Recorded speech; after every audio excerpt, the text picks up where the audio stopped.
Саламатсыздарбы, жалпы Факт KG YouTube каналынын көрүүчүлөрү. Биз бүгүн сиздердин унааңыздарды кээде жөндөн-жөн жүктөп, сиздин акчаңызды алган эвакуаторлор жана бир сызыкчаны тебелеп, андан калса орточо ылдамдыкта унааңыз менен бара жатканда сүрөткө тартып алган коопсуз шаар тууралуу кеп кылабыз. Бишкек шаарында атайын унаа токтотуучу жайлар аз, дээрлик жокко эсе десек деле болот. Убакыт өткөн сайын Бишкек шаарынын тургундарынын саны өсүүдө жана ошону менен бирге унаалар дагы 2 же 3 эсеге көбөйүп жатат. Шаар ичинде эң көйгөйлүү маселелердин бири бул парковка маселеси. Азыр базарларда жана айрым соода борборлордун парковкасы жок. Жана сиз ошол жерге соода кылганы барып, унааңызды эч кимге тоскоолдук жаратпаган жерге токтотуп кирип кетсеңиз деле, портал келип жүктөп кетип калат. Бул стоянка парковка маселесин чечпей туруп, эң эле аз айыппул 1850 сомго такалат. Бул суммада унаанын эвакуацияланган жайдан токтотуучу жайына чейинки километраждан көз каранды. Күнүнө жок дегенде 50дөн 100 унаа ташыган болсо, эң аз айыппул 1850 сом. Муну 100гө көбөйтсөңүз күнүнө 185 000 сом болот. Ал эми 185 000 сомду 30га көбөйтсөңүз айына 5 миллион 550 000 сом болот. Муну менен эле токтоп калбайт. 1850 сомдун 50 сому утурумдуу токтотуучу жайга, ал эми 1250 сому эвакуация кызматына кетет. Албетте, бул кызматты мамлекеттик эмес, жеке менчик компания аткарат. Демек 1850 сомдун 50 сому утурумдуу токтотуучу жай. Ошол эле 50 сомду 100гө көбөйтсөңүз күнүнө 5000 сом.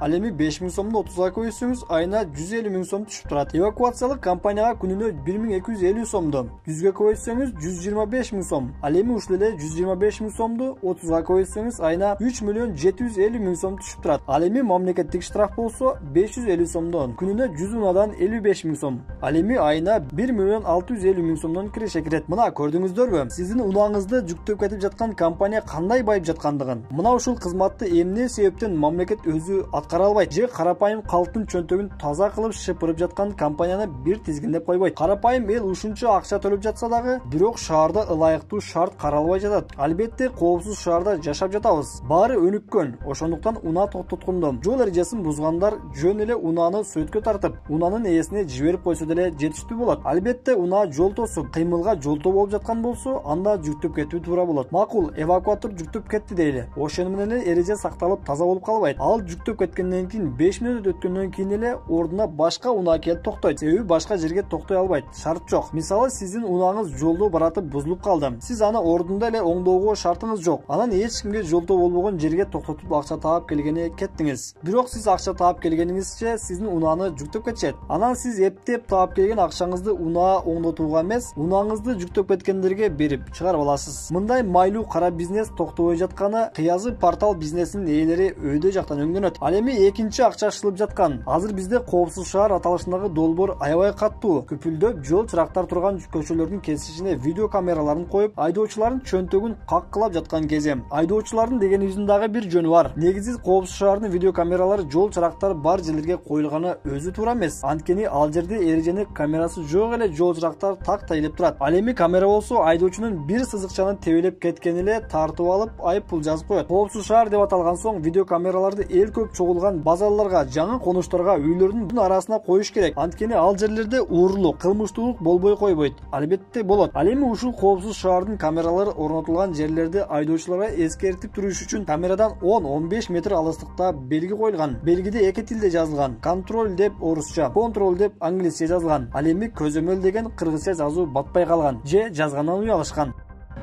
Ассаламу алейкум, жалпы Факт KG YouTube каналынын көрүүчүлөрү. Мына биз турган жер Жусуп Абдрахманов жана Чүй көчөлөрү кесилишкен жер.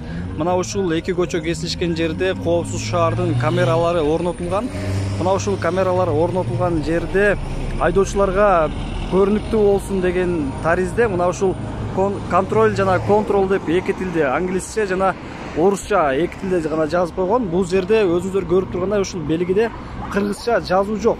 Мына ушул белгилер көптөгөн ушул коопсуз шаардын камералары орнотулган жерлерге коюлган, бирок кыргызча ушул жерде көзөмөлдөө деген сөз жок да. Эмне ушул көзөмөлдөө деген сөз уятпы же ошону уялып жазбай коюшканбы?